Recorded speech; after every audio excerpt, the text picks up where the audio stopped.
በዙሪያችን ያለውን ዓለም በቅርበት ተመልክታችሁ እንደሆነ የሚያምረው አረንጓዴ ቅጠል፣ በሰውነታችን ውስጥ በየሰኮንዱ የሚከናወኑት በሺዎች የሚቆጠሩ ሪአክሽኖች፣ ይህ ሁሉ ባዮሎጂ ይባላል።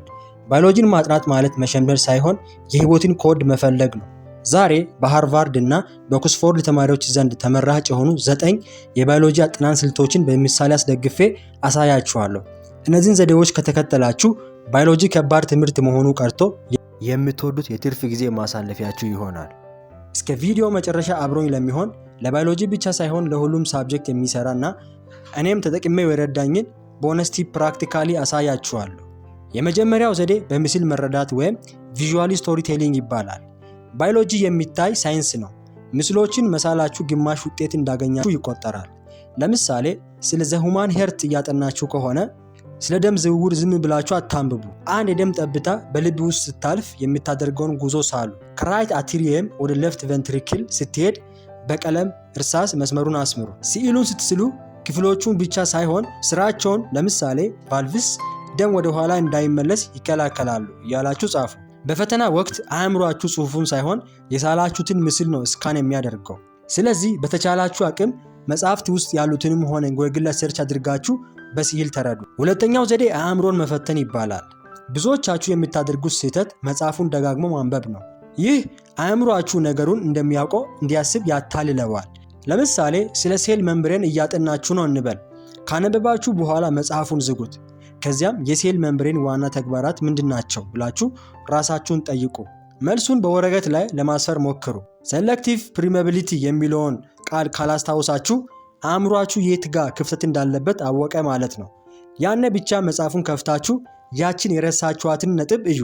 ይህ ዘዴ መረጃው በቋሚነት አእምሯችሁ ውስጥ እንዲቀመጥ ያደርገዋል። ሶስተኛውና አንድን ነገር በሚገባ እንደተረዳችሁ የምታውቁት ለሌላ ሰው ማስረዳት ሲችሉ ነው። ለምሳሌ አርዕስቱ ፎቶሳይንተሲስ ነው እንበል። ይህንን ሂደት ለህፃን እንደምታስረዱ አድርጋችሁ አስቡ። ውስብስብ የሆኑትን ልክ ላይት ዲፔንደንት ሪአክሽንስ የሚባሉትን በምታስረዱበት ወቅት የምትስቱ ከሆነ ያ ቦታ ገና አልገባችሁም ማለት ነው። ይህ ዘዴ የትኛው ቦታ ላይ ጥልቅ ግንዛቤ እንደጎደላችሁ በግልጽ ያሳያችኋል። በአራተኛነት ያለው ደግሞ የቃላት መፍቻ ቁልፍ ይባላል። ባዮሎጂ ውስጥ ያሉ አንዳንድ ቃላት ያስፈራሉ። ግላይኮላይሲስ፣ ፋጎሳይቶሲስ፣ ሃይድሮፊሊክ የመሳሰሉትን ቃላት ለመሸምደድ አትሞክሩ። ይልቁንስ ሰባብሯቸው። ለምሳሌ ሃይድሮፊሊክ የሚለውን ቃል እንውሰድ። ሃይድሮ ማለት ውሃ ማለት ሲሆን ፊሊክ ማለት ደግሞ ወዳጅ ወይም አፍቃሪ ማለት ነው። ስለዚህ ቃሉ ውሃ ወዳጅ ማለት እንደሆነ በቀላሉ ተረዳችሁ። በተቃራኒው ሃይድሮፎቢክ ሲሆን ፎቢክ ማለት ፍራቻ በመሆኑ ውሃን የሚገፋ ማለት ነው። በዚህ ዘዴ አዳዲስ ቃላትን ያለ መከራ መረዳት ትችላላችሁ። አምስተኛው ደግሞ ስልታዊ ድግግሞሽ ይባላል። ባዮሎጂ በቃላትና በጽንሰ ሀሳቦች የተሞላ ነው። እነዚህን መረጃዎች በአንድ ጀንበር አጥንቶ መጨረስ የማይቻል ነው። እዚህ ጋር ነው ስልታዊ ድግግሞሽ ወይም ስፔስድ ሪፒቲሽን አስፈላጊ የሚሆነው። አእምሯችን መረጃን ተቀብሎ መልሶ የመርሳት ተፈጥሮ አለ። ይህንን ለመከላከል መረጃውን በየጊዜው ልናስታውሰው ይገባል። ለምሳሌ ዛሬ ስለ ሴል ስትራክቸር አወቃቀር ካጠና የመጀመሪያው ክለሳ ከ1 ቀን በኋላ፣ ሁለተኛው ክለሳ ከ3 ቀን በኋላ፣ ሶስተኛው ክለሳ ከ7 ቀን በኋላ፣ አራተኛው ክለሳ ከ14 ቀናት በኋላ እያደረጋችሁ ማንበብ ማለት ነው። ይህንን ስታደርግ መረጃው ከጊዜያዊ ትውስታ ወደ ቋሚ ትውስታ ይሸጋገራል። ይህ ማለት ልክ አንድ መንገድ አንዴ ብቻ ብትሄድ ሊጠፋብህ ይችላል። ብዙ ጊዜ ግን ስትመላለስበት ግልጽ መንገድ እንደሚሆን ማለት ነው። ስድስተኛው ሂደቶችን ወደ ታሪክ መቀየር ይባላል። የሰው ልጅ አእምሮ ደረቅ መረጃዎችን ከመያዝ ይልቅ ታሪኮችን ይወዳል። በባዮሎጂ ውስጥ ያሉ ውስብስብ ሂደቶችን እንደ አንድ አስደሳች ታሪክ ተመልከታቸው። ለምሳሌ የደም ዝውውርን እንውሰድ። ደምን እንደ አንድ የዕቃ ማጓጓዣ መኪና አድርገህ አስብ። መኪናው ከሳምባ ኦክሲጅን የተባለውን ዕቃ ጭኖ ወደ ልብ ይሄዳል። ልብ ደግሞ መኪናውን በከፍተኛ ፍጥነት ወደ መላ ሰውነታችን ይገፈዋል። መኪናው ዕቃውን ለሴሎች ካከፋፈለ በኋላ ቆሻሻ ወይም ካርበን ዳይኦክሳይድ ጭኖ ይመለሳል። በዚህ መልክ ስታጠና ሂደቶቹ አይጠፉብህም፣ ምክንያቱም ታሪኩ ትርጉም ይሰጥሃልና። በሰባተኛነት ኒሞኒክስን ተጠቀሙ። ባዮሎጂ ውስጥ ያሉ ስሞች አንዳንዴ ለመጥራት እንኳን ይከብዳሉ። እነዚህን ስሞች በቅደም ተከተል ለመያዝ ኒሞኒክስ መጠቀም ይገባል። ለምሳሌ ያህል የታክሶኖሚ ቅደም ተከተልን ለመያዝ ኪንግደም፣ ፋይለም፣ ክላስ፣ ኦርደር፣ ፋሚሊ፣ ጂነስ፣ ስፒሲስ የሚሉትን ቃላት በቅደም ተከተል ለመያዝ በውጭ ሀገር ተማሪዎች ዘንድ የታወቀውን ኪንግ ፊለም ካም ኦቨር ፎር ጉድ ሳፕ የሚለውን አረፍተ ነገር መውሰድ ይቻላል። አንተም እንደምቾት በራስ ቋንቋ ወይም በሚያዝናናህ መንገድ የራስህን ኒሞኒክስ ፍጠር። የሚገርመው ነገር ኒሞኒክሶቹ ይበልጥ አስቂኝ ወይም እንግዳ በሆነ ቁጥር አእምሮህ የመያዝ እድሉ ከፍተኛ ነው። 8ኛው ዘዴ ባዮሎጂን ከዕለት ተዕለት ህይወትህ ጋር ማገናኘት። ባዮሎጂ በመጽሐፍ ውስጥ ብቻ ያለ ነገር አይደለም። አንተ ራስህ የባዮሎጂ ውጤት ነህ። የምታጠናውን እያንዳንዱን ነገር ከራስህ ጋር አገናኘው። ለምሳሌ ስትተነፍስ አየር ወደ ሳምባህ ገብቶ በአሎቪሊ በኩል እንዴት ከደምህ ጋር እንደሚቀላቀል አስብ። ስትመገብ ምግቡ በጨጓራህና በአንጀትህ ውስጥ እያለፈ ወደ ጉልበት እንዴት እንደሚቀየር አሰላስል። ስፖርት ስትሰራ ጡንቻዎችህ ኤቲፒ የተባለውን ኤነርጂ እየተጠቀሙ እንደሆነ አስብ። ባዮሎጂን በዙሪያ ካለው ዓለም ጋር ስታገናኘው ትምህርት መሆኑ ቀርቶ የህይወት ልምድ ይሆንልሃል። 9ኛው ዘዴ ደግሞ ጥራት ያላቸውን የትምህርት ቪዲዮዎች መመልከት። አንዳንድ ጊዜ መጽሐፍ ውስጥ ያለው ጽሑፍ ግራ ሊያጋባህ ይችላል። በዚያን ጊዜ የእይታ ስሜትን መጠቀም ይኖርብሃል። በዩቲዩብ ላይ የሚገኙ ድንቅ የባዮሎጂ ቻናሎች ተጠቀም። ለምሳሌ ያህል አሜባ ሲስተርስ፣ ክራሽ ኮርስ፣ ክሃን አካዳሚ እና የምትፈልጉትን ርዕስ ዩቲዩብ ላይ ሰርች በማድረግ መጠቀም ትችላላችሁ። የቪዲዮ ምስል ከድምጽ ጋር ሲቀላቀል መረጃው በአእምሮ ውስጥ የመቀረጽ እድሉ በከፍተኛ ሁኔታ ይጨምራል። አሁን ደግሞ ቅድም በቪዲዮ መግቢያ ላይ እንዳልኩት ቦነስ ቲፑን ነግራችኋለሁ። እናንተ የ1ኛ ክፍለ ዘመን ተማሪዎች በመሆናችሁ እንኳን ደስ አላችሁ። ምክንያቱም ዘመኑ የኤአይ ወይም የአርቲፊሻል ኢንተለጀንስ ስለሆነ። ስለዚህ ይህንን ቴክኖሎጂ ለጥናት የማትጠቀሙ ካላችሁ ተሸውዳችኋል። ይኸውም እንደ ጀሚናይ ወይም ቻትጂፒቲ ያሉ ኤአይ ቻትቦቶች እንደ ግል አስተማሪ መጠቀም ነው። አንዳንድ ጊዜ መጽሐፍ ላይ ያለው አገላለጽ በጣም ከባድ ሊሆን ይችላል። ኤአይ ግን ያንን ከባድ ሐሳብ ልክ እንደ ጓደኛ ቀለል አድርጎ ያስረዳችኋል። ስለዚህ አሁን ደግሞ እያንዳንዱን መንገድ እኔም ሌሎችም ተማሪዎች የሚጠቀሙበትን ፕራክቲካሊ ያሳያችኋለሁ። አብራችሁኝ ነው። እሺ ተማሪዎች ቅድም እንዳልኳችሁ አሳያችኋለሁ ቻት ቦቶችን በመጠቀም እንዴት መስራት እንዳለባችሁ። እዚህ ጋር እንደምታዩት የግሬድ 9 ባዮሎጂ ነው እኔም ባሳያችሁ። ወደ ታች ወረድ እንበልና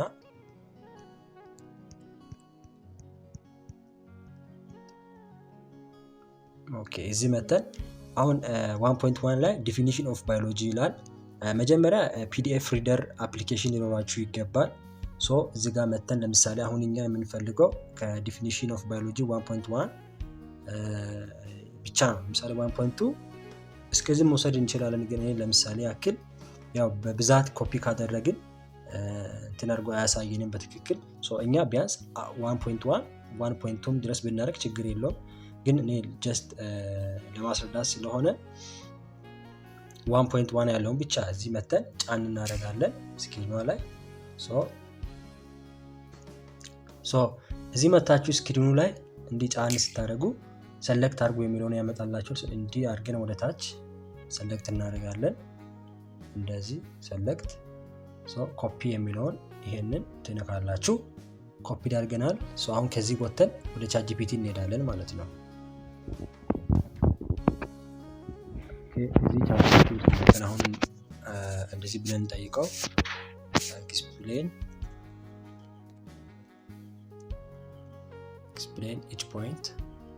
each point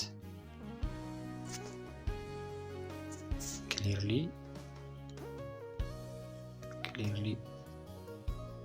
and easily based on that I provided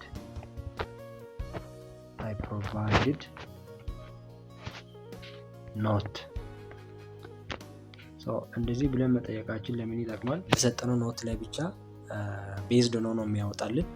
ግን ዝም ብለን ከጠየቅነው አስረዳን ካልን ከኖቱ ወጣ ይልና ከመጽሐፋችን ወጣ ብሎ ይሄዳል። ይሄ ደግሞ ለእናንተ ለተማሪዎች አብዛኛው ጊዜ ፈተና የሚመጣው ከእንትን ነው ከመጽሐፍ ውስጥ ስለሆነ ለጀነራል እውቀት ካልፈለጋችሁት በስተቀር እሱ ያስፈልጋችሁ። ጀስት እኛ መጽሐፉን ለመረዳት ስለሆነ በቀላል መንገድ ይሄንን ብለን ጠይቀውና ቅድም ኮፒ ያደረግነው እዚህ ጋር ጫን እናደርግና ፔስት እናደርጋለን። እዚህ ጋር እንደምታዩት ሁሉንም ሰጥቶናል። ዳታውን እናብራና እስቲ እንልቀቀው። አሁን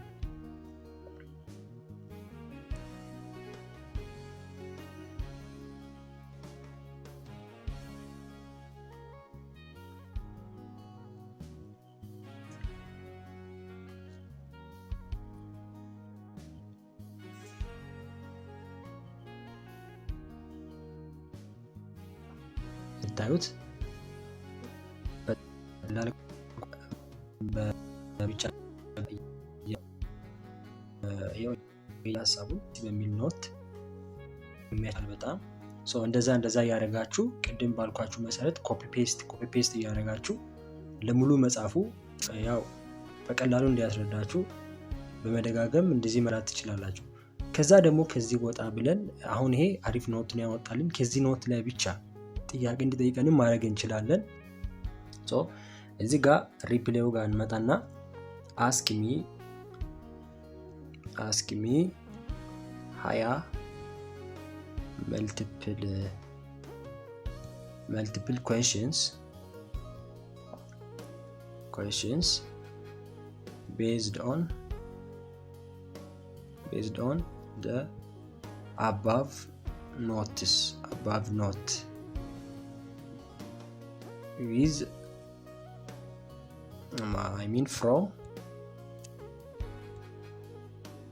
from easy to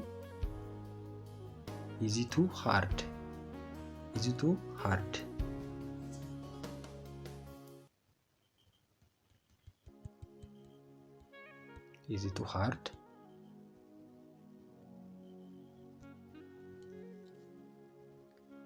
And finally give me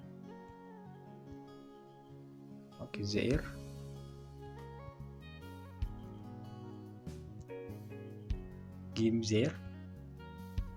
answers with good and broad explanation.